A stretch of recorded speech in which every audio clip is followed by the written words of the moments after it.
দর্শক আপনাদেরকে আমরা একটা জিনিস দেখানোর চেষ্টা করছি, সেটা হচ্ছে আপনি হয়তো আমার স্ক্রিনে, ল্যাপটপের স্ক্রিনে দেখতে পাচ্ছেন যে একটা সাধারণ নিয়মাবলী, যেটা ইংলিশে লেখা আছে জেনারেল গাইডলাইন্স, বিপিএলের নবম, দশম এবং একাদশ আসরের জন্য এই নিয়মগুলো করা হয়েছে, যেখানে অনেকগুলো একদম 18 পৃষ্ঠার একটা নিয়ম করা হয়েছে, কোন দল কী করতে পারবে বা অন্যান্য যে রুলসগুলো আসলে নর্মালি থাকা প্রয়োজন, সেই রুলসগুলো আছে। আমি পুরোটা পড়েছি, যেখানে কোথাও লেখা নেই যে কতজন বিদেশি ক্রিকেটার খেলাতে হবে, কতজন দেশি ক্রিকেটার খেলাতে হবে। কিন্তু এটা যেহেতু আসলে ফ্র্যাঞ্চাইজি ভিত্তিক বা ড্রাফটের একটা ব্যাপার, সেখানে নাও থাকতে পারে। কিন্তু আমি যদি আপনাদেরকে একটু 25 সালের নিয়মটা আসলে কী, আমি এটা খোঁজার জন্য আপনারা দেখছেন যে আমি বিপিএলের ওয়েবসাইটে আছি, এবং সেখানে দেখবেন যে বিপিএল 2025 প্লেয়িং হ্যান্ডবুক, এটা মানে বোঝায় যে এখানে বিপিএলের যে নিয়মাবলীগুলো আছে সেটাই থাকার কথা। কিন্তু আপনি যদি খেয়াল করে দেখেন, আমি এখানে ক্লিক করছি, এটা কাজ করছে না। তার মানে হচ্ছে এটা এখানে আপডেট করা হয়নি, টুর্নামেন্ট শেষ পর্যায়ে কিন্তু আপডেট করা হয়নি। কিন্তু আমরা যদি একটু পেছনের দিকে তাকাই, সেটা হচ্ছে 2024 সালের আমি একটা হ্যান্ড ইবুক পেয়েছি। আপনি হয়তো দেখছেন 2024 বিপিএল 2024 হ্যান্ডবুক, মানে পিডিএফ ফাইল, যেখানে আপনি একটা লাইন হয়তো পেয়ে যাবেন যে ফ্র্যাঞ্চাইজিদেরকে কজন বিদেশি খেলাতে হবে, কতজন খেলাতে পারবে, আর সেই নিয়মগুলো, যেখানে আপনি লেখা দেখবেন যে ফ্র্যাঞ্চাইজি মাস্ট ইনক্লুড মিনিমাম 2 এবং maximum 4 overseas players into the playing 11। তার মানে হচ্ছে আপনি সর্বোচ্চ 4 জন বিদেশি খেলাতে পারবেন এবং সর্বনিম্ন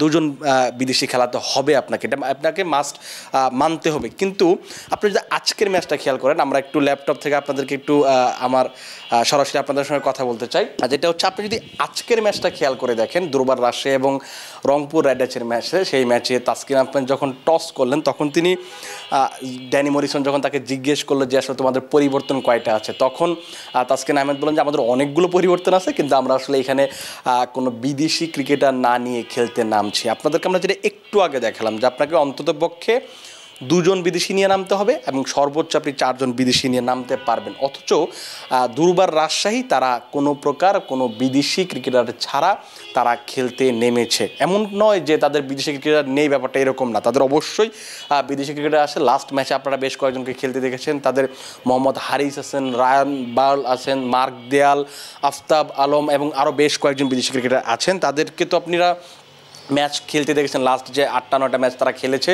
সবগুলো ম্যাচে তাদেরকে আপনারা খেলতে দেখেছেন। এখন জিনিসটা হচ্ছে যে কেন দুর্বার রাজশাহী এই কাজটা করলো বিদেশি ছাড়া, এটা একটা বড় কারণ হচ্ছে যে আজকে সকাল থেকেই কিন্তু দুর্বার রাজশাহীকে নিয়ে অনেক বেশি আলোচনা হচ্ছে। শুধু আজকে সকাল না, 2019 খুব সম্ভবত 16 জানুয়ারি, যেটা চট্টগ্রাম পর্বে বিপিএল ছিল, সেখান থেকে কিন্তু আলোচনাটা খুব বেশি হচ্ছে। কেন হচ্ছে? তারা ক্রিকেটারদের পারিশ্রমিক দিতে পারছেন না, হোটেল ভাড়া দিতে পারছেন না।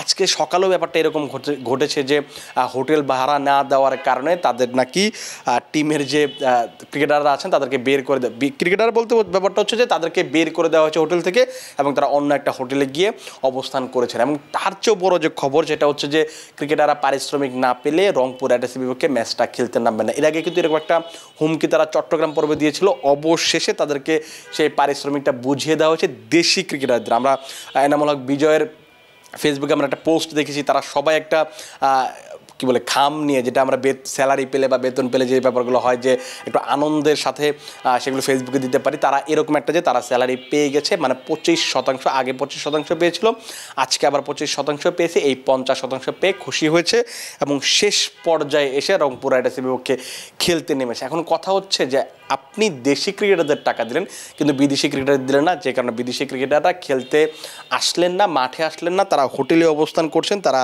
বলেছেন টাকা না পেলে তারা খেলবেন না। এখন কথা হচ্ছে যে এই যে বিদেশি ছাড়া খেলতে নামার অনুমতি, সেটা বিসিবির কাছে তারা চেয়েছিল, বিসিবি তাদেরকে দিয়েছে।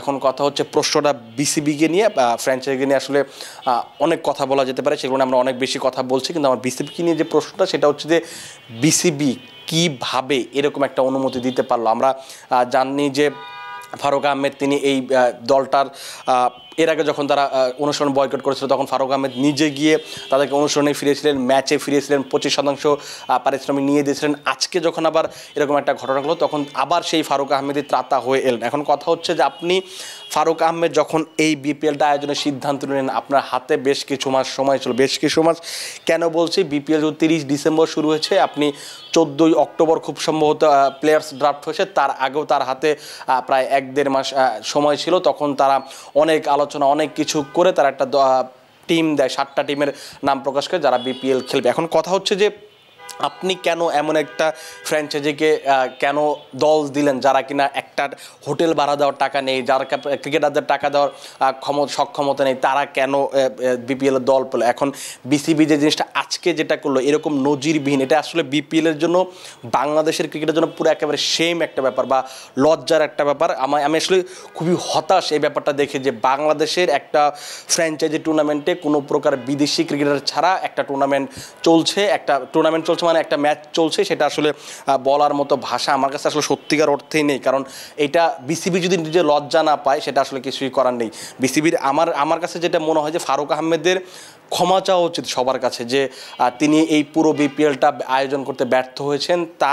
তিনি যে স্বপ্নটা মানুষকে দেখিয়েছিলেন, তিনি যে কথাটা বলেছিলেন যে এবার বিপিএলের সেরা মৌসুম হবে, সেটার কিন্তু আমরা ছিটে ফোটাও দেখতে পাচ্ছি না। কেন পাচ্ছি না? কারণ আপনি যদি লাস্ট 10টা মৌসুম খেয়াল করেন, কখনোই এরকম ঘটনা ঘটেনি যে বিদেশি ক্রিকেটাররা টাকার জন্য খেলবেন না, এরকম অনেক কিছু হতো, কিন্তু ম্যাচ খেলেননি, এরকম পরিস্থিতি কখনো হয়নি। তারা হোটেল থেকে মাঠে আসেনি, এরকম ঘটনা কিন্তু হয়নি। এখন যেটা হচ্ছে যে ফারুক আহমেদ এখানে কি স্টেপ নিতে পারতেন? তিনি হয়তো নিজের মান সম্মান ইজ্জত বাঁচানোর জন্য শেষ পর্যন্ত বিপিএল টেকনিক্যাল যে কমিটিটা আছে তাদেরকে দিয়ে এই জিনিসটা অ্যাপ্রুভ করেছেন যে ঠিক আছে তোমরা দেশি ক্রিকেটার বিদেশি ক্রিকেটার ছাড়াই খেলতে নামো। এটা তার শুধুমাত্র মান সম্মান বা ইজ্জত বাঁচানোর জন্য, কিন্তু তার নিজের ইজ্জত বাঁচাতে গিয়ে বাংলাদেশের ইজ্জতটা যে কোথায় ডুবালেন তিনি, বাংলাদেশের সম্মানটা যে কোথায় তিনি নিয়ে গেলেন, সেটা আসলে হয়তো তিনি নিজে কখনোই কল্পনা করতে পারবেন না। আমি নিশ্চিত যে তিনি যখন রাতে যখন ভাববেন, বসে একা নীরবে গিয়ে একা যখন ভাববেন, তখন তিনি হয়তো বুঝতে পারবেন, আমি জানি না তিনি বুঝতে পারবেন কিনা, যে তিনি আসলে কত বড় একটা ভুল করলেন। একটা টুর্নামেন্ট হচ্ছে ফ্র্যাঞ্চাইজি টুর্নামেন্ট, এই তথ্যটা যদি মানুষের কাছে যায়, এই তথ্যটা যদি বিশ্বজুড়ে ছড়িয়ে পড়ে যে বিপিএলে বিদেশি ক্রিকেটারদের টাকা না দেওয়ায় তারা হোটেল থেকে মাঠে আসেনি এবং একটা দল বিদেশি ক্রিকেটার ছাড়া খেলতে নেমেছিল, এরকম তথ্য যদি মানুষ জানতে পারে, আমি নিশ্চিত আগামী মৌসুমগুলোতে বিদেশি ক্রিকেটাররা বাংলাদেশে খেলতে আসতে ভয় পাবে। এবং আমাদের কয়েকজন বিদেশি ক্রিকেটারের সঙ্গে কথা হয়েছে, তারা বেশ কয়েকজন বলেছেন যে আমরা যখন এরপরে বিপিএল খেলতে অফার পাবো বা প্রস্তাব পাবো তখন অবশ্যই ভেবে দেখব, কারণ এই বিপিএলে বেশ কয়েকটা মৌসুম ধরে এই পারিশ্রমিক সমস্যাটা হচ্ছে। বেশ কিছুদিন আগে ইমরান তাহের তিনি গ্লোবাল সুপার লিগে যখন খেলছিলেন তখন তিনি পারিশ্রমিক নিয়ে কথা বলেছিলেন, রংপুরের কাছ থেকে তিনি পুরো পারিশ্রমিকটা পাননি। শাহিদ আফ্রিদি পারিশ্রমিক না পাওয়ার কারণে তিনি বাংলাদেশে আসবে না, চিটাগং কিংসের সাথে যোগ দিচ্ছেন না, এরকম হুমকি দিয়েছেন। আমরা এটা গতকাল বলেছি। চিটাগং কিংসের আর এক ক্রিকেটার পারভেজ হোসেন ইমন, তিনি টাকা না পাওয়ার কারণে বিপিএল থেকে নিজের বাড়িতে চলে গেছেন। লাহিরুসামার কোন তিনি বিসিবিতে অভিযোগ করেছেন।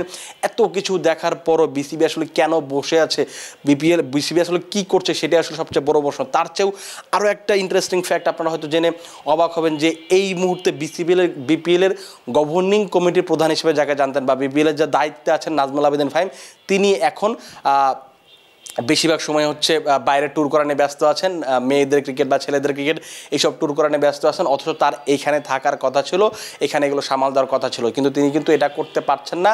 এবং পুরো বিপিএল, পুরো বিসিবি, পুরো সবাই মিলে আসলে ডুবন্ত বলবো না, কি বলে এটাকে, একটা নৌকার যখন তলা ছিদ্র হয়ে যায়, বিপিএল তো সবসময় এরকম তলা ছিদ্র ছিল, এই ছিদ্র তলাটা পুরোটা ভেঙে ফেলে একেবারে ডুবিয়ে দিল।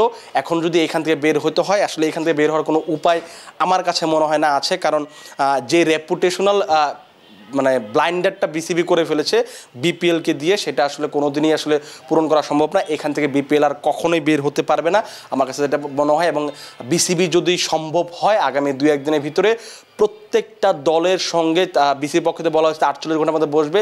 আমি চাইবো যে 48 ঘন্টার ভিতরে প্রত্যেকটা ক্রিকেটারের যে পারিশ্রমিক পাওয়ার কথা এই টুর্নামেন্ট চলাকালীন 75% সব মিলিয়ে, আর বাকিগুলো হচ্ছে 25% টুর্নামেন্টের পরে, সেই পুরোটা যদি আদায় করে দিতে পারে, এইটা ক্লিয়ার একটা স্টেটমেন্ট দিতে পারে যে এবার ভুল হয়ে গেছে, এর পরবর্তীতে আর হবে না। তারা যদি, আমার কাছে মনে হয় যে ফারুক আহমেদ এবং পুরো বিসিবির যে টিমটা আছে, বিপিএলের যে টিমটা আছে, তাদের মিডিয়ার সামনে এসে সবার কাছে ফ্র্যাঞ্চাইজিদের নিয়ে এসে ফ্র্যাঞ্চাইজিদের সহ ক্ষমা চাওয়া উচিত। না হলে আসলে এখান থেকে বের হওয়ার কোনো উপায় নেই। আমরা জানি না আসলে সেখান থেকে বের হতে পারবে কিনা বিসিবি। ফারুক আহমেদ আসলে এই ডুবন্ত নৌকাকে কীভাবে টেনে তুলবেন সেটা হয়তো তিনি নিজে ভালো জানেন, আমি জানি না আসলে কি করতে পারে। আমি আসলে হতাশ পুরোপুরি যে এরকম একটা ঘটনা বিপিএলের মতো টুর্নামেন্টে ঘটছে, ফ্র্যাঞ্চাইজি টুর্নামেন্টে ঘটছে, সেটা আসলে বাংলাদেশের লজ্জার, আমাদের জন্য লজ্জার, সবার জন্য, আমাদের বাংলাদেশের মানুষ যারা তাদের জন্য তো অবশ্যই লজ্জার। আপনারা ভালো থাকবেন। আমি আসলে আর কিছু বলতে চাই না, কারণ আপনারা এটা নিয়ে আসলে খুব বেশি কথা বলতে আর ভালো লাগছে না। আসলে কথা আসলে একটা ব্যাপার থাকে তো অবশ্যই, যে একটা ভালো জিনিস নিয়ে কথা বলতে ভালো লাগে। এই দেশের এই দুর্নামের যে পরিস্থিতি, এই পরিস্থিতি নিয়ে আসলে কথা বলতে খুব বেশি ভালো লাগার খুব কথা না। আপনাদের শুনতেও হয়তো নিশ্চিতভাবে ভালো লাগছে না। আপনারা আপাতত ভালো থাকবেন, সুস্থ থাকবেন এবং ক্রিকফেঞ্জির সঙ্গেই থাকবেন।